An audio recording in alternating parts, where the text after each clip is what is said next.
Welcome to LC Screen Talk. My name is Larry, and this is my review of The Duff.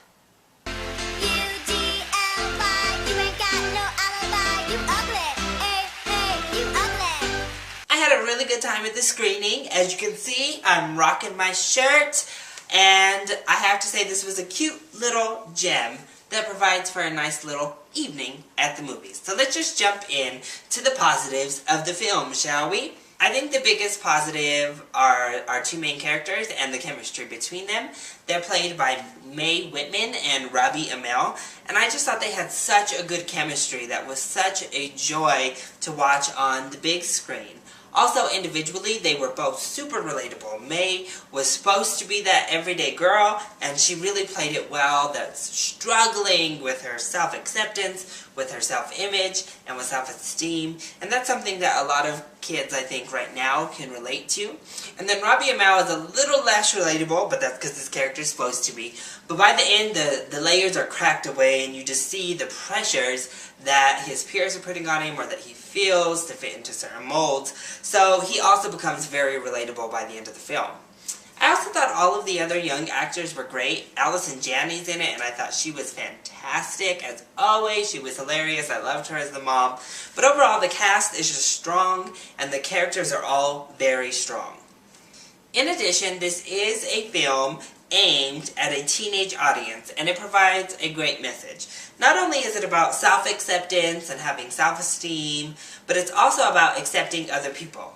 And along with that, it goes with cyberbullying, which we all know has been a huge problem recently, and the harms of that, and just kind of depicting what that looks like in today's world. And it's keeping up with the times and not just going by the classic case of getting shoved in a locker.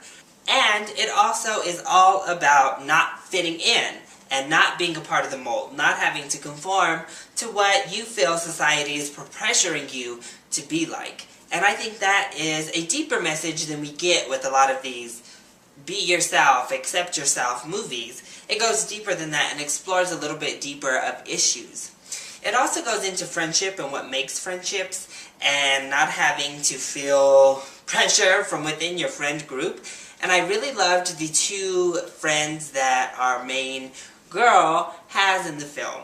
They're really pretty, but they're not stuck up. They're not evil like kind of you expect them to be when you first go into the film.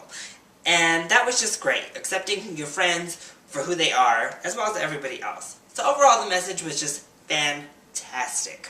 And I think it's a funny, fun film. There are a lot of laughs. Like I said, it's really relevant, really up to date with the times, and it's aimed at the teenage group. I'm a little bit older than that target audience, but I found it to be really funny and a great time, and I think the target audience is really going to enjoy it as well. But I also do think there are quite a few negatives. The biggest one being that this is nothing we haven't already seen a million times before. It's this generation's Breakfast Club. It's this generation's Mean Girls. I guess every generation needs that coming-of-age story that we all just grasp onto and really relate to, and it's always a comedy and feel good. So this seems like it could be this generation's coming-of-age story. However, I think it is kind of a second-rate Mean Girls. It's not quite as funny. Some of the characters seem to be molded after those characters in Mean Girls, especially Bella Thorne's. I think that she was the poor man's Rachel McAdams, and her character overall was one of my negatives. She was just a very stereotypical, shallow, no character development high school bitch. And that's it. She wasn't as good as Rachel McAdams was as that exact same character in Mean Girls. She didn't sell it, she didn't convince me, and her character was just so flatline, one-dimensional. She wasn't relatable. You didn't feel like, oh, that was the person who bullied me in high school, or oh, I was always intimidated by that girl in high school. Because it was just a little too far-fetched and a little too on the nose to actually be someone you knew. I'm also a little bit scared, because I had never heard of the Duff as a term before, and I'm not sure if this movie just completely made it up itself, but I'm a little bit worried that now people are going to start referring to others as the Duff. So this movie tries to promote like we're all somebody's Duff, but it can easily be turned into the insult that it was used as in the film. And that is worrisome. Trying to combat bullying and, promoting self-acceptance, they may have just coined a term to do the exact opposite.